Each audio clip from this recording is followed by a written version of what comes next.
ओम शांति। राता मुरली। ओम शांति। बाप दादा 16/7/2024 के परमात्म मधुर महावाक। मीठे बच्चे, ड्रामा की यथार्थ नॉलेज से ही तुम अचल, अडोल और एक रस रह सकते हो।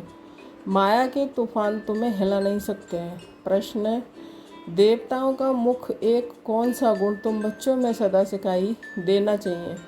उत्तर: हर्षित रहना। देवताओं को सदा मुस्कुराते हुए हर्षित दिखाते हैं, ऐसे तुम बच्चों को भी सदा हर्षित रहना है। कोई भी बात हो मुस्कुराते रहो, कभी भी उदासी या गुस्सा नहीं आना चाहिए।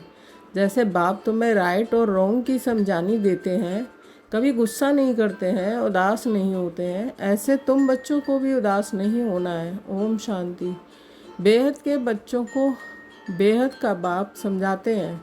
लौकिक बाप तो से ऐसे नहीं कहेंगे, उनके तो करके 5-7 बच्चे होंगे। ये तो जो सभी आत्माएं हैं, आपस में ब्रदर्स हैं, इन सब का ज़रूर बाप होगा। कहते भी हैं कि हम सब भाई भाई हैं। सबके लिए कहते हैं, जो भी आएंगे उनके लिए कहेंगे हम भाई भाई हैं। ड्रामा में तो सभी भाई बांधे हुए हैं, जिसको कोई नहीं जानते। ये ना जानना भी ड्रामा में नूद है, जो बाप ही आकर सुनाते हैं। कथाएं आदि सब बैठ सुनाते हैं तो कहते हैं कि परमपिता परमात्माए नमः।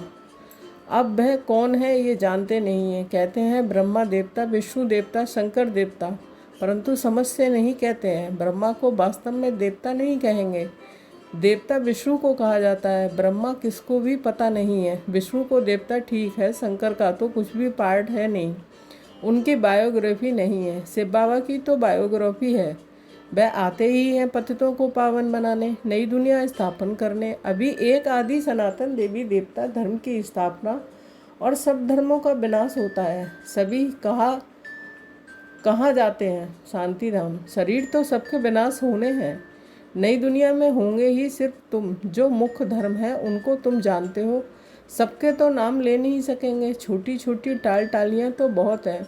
पहले है डिटीज़म, फिर इस्लामी।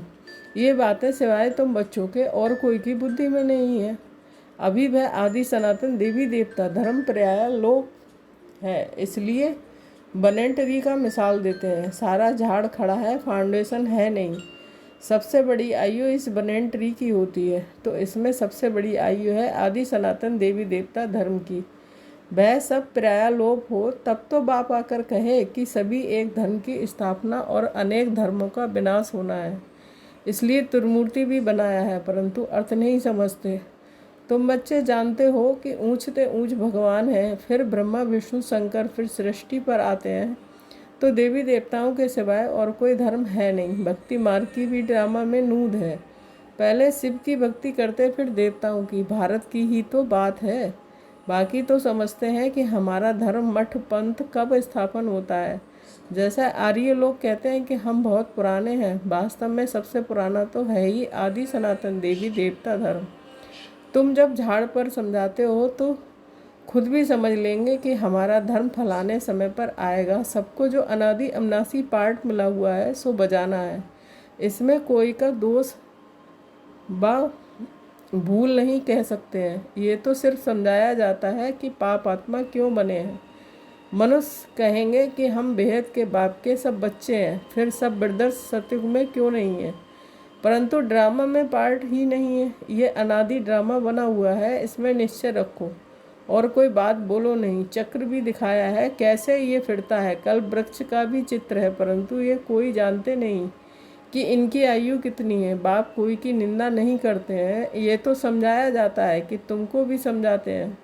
तुम कितने पावन थे, अभी पतित बने हो तो पुकारते हो कि हे पतित पावन आओ। पहले तो तुम सबको पावन बनना है, फिर नंबर बार पार्ट बजाने आना है। आत्माएं सब ऊपर में रहती हैं, बाप भी ऊपर में रहते हैं, फिर उनको बुलाते हैं कि आओ। ऐसे वह बुलाने से आते नहीं हैं। बाप कहते हैं कि मेरा भी ड्रामा में पार्ट नुदा हुआ है। जैसे हद के ड्रामा में भी बड़े बड़े मुख्य एक्टर्स का पार्ट होता है, वह फिर है बेहद का ड्रामा। सब ड्रामा के बंधन में बांधे हुए हैं। इसका मतलब ये नहीं है कि धागे में बांधे हुए हों, नहीं, ये बाप समझाते हैं। वह है जड़ झाड़। अगर बीज चेतन होता तो उसको मालूम होता ना कि ये कैसे झाड़ बड़ा हो फिर फल देंगे। ये तो चेतन बीज इस मनुष्य सृष्टि रूपी झाड़ का, इसको उल्टा झाड़ कहा जाता है। बाप तो है नॉलेजफुल, उनको सारे झाड़ की नॉलेज है। ये है वही गीता की नॉलेज, कोई नई बात नहीं है। यहाँ बाबा का कोई श्लोक आदि नहीं उच्चारते हैं, वो लोग ग्रंथ पढ़कर फिर अर्थ बैठ समझाते हैं। बाप समझाते हैं ये है पढ़ाई, इसमें श्लोक आदि की दरकार नहीं है। उन शास्त्रों की पढ़ाई में कोई एम ऑब्जेक्ट है नहीं। कहते भी हैं ज्ञान भक्ति बैराग, ये पुरानी दुनिया विनाश होती है। सन्यासियों का है हद का बैराग, तुम्हारा है बेहद का बैराग। शंकराचार्य आते हैं तब वे बैठ सिखलाते हैं कि घर बार से बैराग। वह भी शुरू में शास्त्र आदि नहीं सिखाते हैं, तब बहुत वृद्धि होती जाती है, तब शास्त्र बनाने शुरू करते हैं। पहले पहले तो धर्म स्थापन करने वाला एक ही होता है, फिर आहिस्ते आहिस्ते वृद्धि को पाते हैं। ये भी समझना है सृष्टि में पहले पहले कौन सा धर्म था। अभी तो अनेक धर्म है। आदि सनातन देवी देवता धर्म था, जिसको स्वर्ग हेवन कहते हैं। तुम बच्चे रचयिता और रचना को जानने से आस्तिक बन जाते हो। नास्तिक बनने का कितना दुख होता है। निधन के बन पड़ते हैं, आपस में लड़ते झगड़ते रहते हैं। कहते हैं ना कि तुम आपस में लड़ते रहते हो, तुम्हारा कोई धनी धोनी नहीं है। क्या इस समय सब निधन के बन पड़ते हैं? नई दुनिया में पवित्रता सुख शांति सब था, अपार सुख थे। यहाँ अपरम अपार दुख है। वह है सतयुग के, ये है कलयुग के। अभी तुम्हारा पुरुषोत्तम संगम युग, ये पुरुषोत्तम संगम युग एक ही होता है। सतयुग त्रेता के संगम युग, संगम को पुरुषोत्तम नहीं कहेंगे। यहाँ है असुर, वहाँ है देवताएं। तुम जानते हो ये रावण राज्य है। रावण के ऊपर गधे का शीश दिखाते हैं। गधे को कितना भी साफ कर उस पर कपड़े रखो, गधा फिर भी मिट्टी में लेटकर कपड़े खराब कर देगा। बाप तुम्हारे कपड़े साफ गुलगुल बनाते हैं, फिर रावण राज्य में लिथड़ कर अपवित्र बन जाते हो। आत्मा और शरीर दोनों अपवित्र बन जाते हैं। बाप कहते हैं कि तुमने सारा श्रृंगार गंवा दिया। बाप को पतित पावन कहते हैं। तुम भरी सभा में कह सकते हो कि हम गोल्डन एज में कितने सिंगारे हुए थे, कितना फर्स्ट क्लास राज भाग था, फिर माया रूपी धूम में लितड़ कर मैले हो गए। बाप कहते हैं ये अंधेरी नगरी है, भगवान को सर्वव्यापी कह दिया है। जो कुछ हुआ वह हूबहू रिपीट हुआ, इसमें मूझने की दरकार नहीं है। 5000 वर्ष में कितने मिनट घंटे सेकंड, एक बच्चे ने सब धर्म वालों का हिसाब निकाल भेजा था। इसमें भी बुद्धि व्यर्थ की होगी। बाबा तो ऐसे ही समझाते हैं कि दुनिया कैसे चलती है। प्रजापिता ब्रह्मा है ग्रेट ग्रेट ग्रेट ग्रैंडफादर, उनका ऑक्यूपेशन कोई नहीं जानते हैं। विराट रूप बनाया तो प्रजापिता ब्रह्मा को भी उड़ा दिया। बाप और ब्राह्मणों को यथार्थ रीति जानते नहीं हैं, उनको कहते भी हैं आदि देव। बाप समझाते हैं कि मैं इस झाड़ का चेतन बीज रूप हूँ।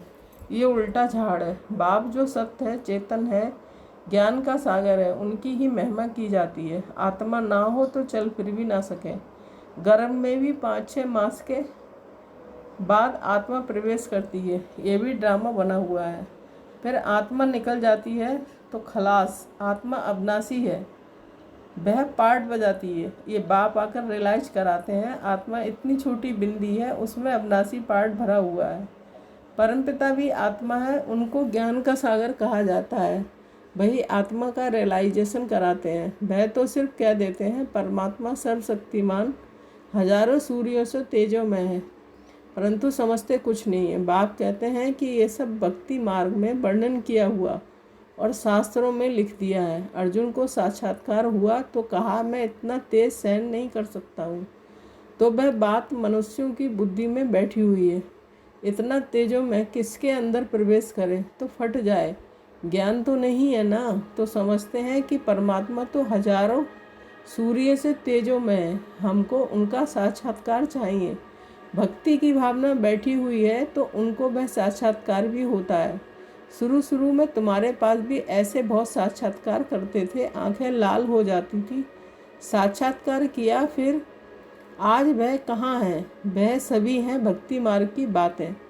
तो ये सब बाप समझाते हैं, इसमें गिलानी की कोई बात नहीं है। बच्चों को सदैव हर्षित रहना है। ये तो ड्रामा बना हुआ है। मुझे इतनी गालियाँ देते हैं, फिर मैं क्या करता हूँ? गुस्सा आता है, क्या समझता हूँ ड्रामा के अनुसार। ये सब भक्ति मार्ग में फंसे हुए हैं, नाराज़ होने की बात ही नहीं है। ड्रामा ऐसा बना हुआ है, प्यार से समझानी देनी होती है। बेचारे अज्ञान अंधेरे में पड़े हैं, नहीं समझते हैं तो तरस भी पड़ता है। सदैव मुस्कराते रहना चाहिए कि ये बेचारे स्वर्ग के द्वारे आ नहीं सकेंगे। ये सब शांति धाम में जाने वाले हैं, सब चाहते भी शांति ही है। तो बाप ही रियल समझाते हैं कि अभी तुम जानते हो कि ये खेल बना हुआ है। ड्रामा में हर एक को पार्ट मिला हुआ है। इसमें बड़ी अचल स्थैर्य बुद्धि चाहिए। जब तक अचल अडोल एक रस अवस्था नहीं, तब तक पुरुषार्थ कैसे करेंगे? कुछ भी हो, भल तूफान आए, परंतु स्थैर्य में रहना है। माया के तूफान तो ढेर आएंगे और पिछाड़ी तक आएंगे। अवस्था मजबूत चाहिए, यह है गुप्त मेहनत। कई बच्चे पुरुषार्थ कर तूफान को उड़ाते रहते हैं। जितना जो होगा पास होगा उतना ऊंच पद पाएगा। राजधानी में पद तो बहुत है ना। सबसे अच्छे चित्र हैं त्रिमूर्ति, गोला और झाड़, ये शुरू के बने हुए हैं। विलायत में सर्विस के लिए ये 2 चित्र ले जाने हैं। इन पर ही वह अच्छी रीति समझ सकेंगे। आहिस्ते आहिस्ते बाबा जो चाहते हैं कि ये चित्र कपड़े पर हो, ये भी बनते जाएंगे।